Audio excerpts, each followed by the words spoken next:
चलिए हम देखते हैं पेपर 4 के बारे में, जिसका नाम है दर्शन शास्त्र, मनोविज्ञान और लोक प्रशासन। इसके अंतर्गत 5 यूनिट हैं। पहले यूनिट का नाम है दार्शनिक, विचारक और समाज सुधारक, जिसके अंतर्गत 17 दार्शनिकों, विचारकों और समाज सुधारकों के नाम दिए गए हैं, जो कुछ इस प्रकार हैं। ये हैं सुकरात, प्लेटो, अरस्तु, महावीर, बुद्ध, शंकराचार्य, चारवाक, नानक, कबीर, तुलसी, रविंद्रनाथ, राम मोहन राय, सावित्रीबाई फुले, दयानंद, विवेकानंद, अरविंद और सर्वपल्ली राधाकृष्णन।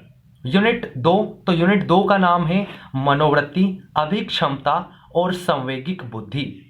मनोवृत्ति के अंतर्गत हम मनोवृत्ति की विषय वस्तु, तत्व और प्रकार्यों के बारे में पढ़ेंगे। साथ ही साथ मनोवृत्ति का निर्माण किस प्रकार होता है और मनोवृत्ति में परिवर्तन किस प्रकार किया जा सकता है, उसका अध्ययन भी हम करते हैं।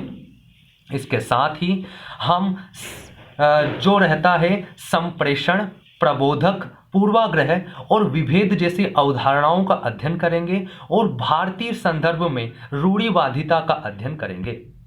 यूनिट 2 का ही दूसरा भाग है अभिक्षमता, जिसके अंतर्गत हम लोक सेवक हेतु आधारभूत योग्यताएं जैसे कि सत्यनिष्ठा, निष्पक्षता, असमर्थकवादी और वस्तुनिष्ठता का अध्ययन करेंगे। साथ ही लोक सेवा के प्रति समर्पण, सहानुभूति और सहिष्णुता का अध्ययन करेंगे और एक लोक सेवक की कमजोर वर्गों के प्रति जो संवेदना और करुणा है, उसका अध्ययन भी हम करते हैं। यूनिट 2 का ही अंतिम भाग है संवेगिक बुद्धि। इसके अंतर्गत हम संवेगिक बुद्धि की अवधारणा और लोक प्रशासन में किस प्रकार इसका प्रयोग और अनुप्रयोग किया जा सकता है, उसके बारे में हम अध्ययन करेंगे। यूनिट 3, तो यूनिट 3 का नाम है मानवीय आवश्यकताएं एवं अभिप्रेरणा। मानवीय आवश्यकताएं एवं अभिप्रेरणा के अंतर्गत हम लोक प्रशासन में नैतिक सद्गुण और नैतिक मूल्यों का अध्ययन करेंगे। इसके अंतर्गत हम 3 नैतिक तत्व कौन कौन से, सत्यनिष्ठता, उत्तरदायित्व और पारदर्शिता का अध्ययन करेंगे। साथ ही नैतिक तर्क, नैतिक दुविधा और नैतिक मार्गदर्शन में अंतरात्मा की भूमिका का अध्ययन करेंगे। साथ ही एक लोक सेवक हेतु आचरण संहिता और साथ ही एक प्रशासन में उच्च मूल्यों का किस प्रकार पालन किया जा सकता है, उसका अध्ययन हम करते हैं।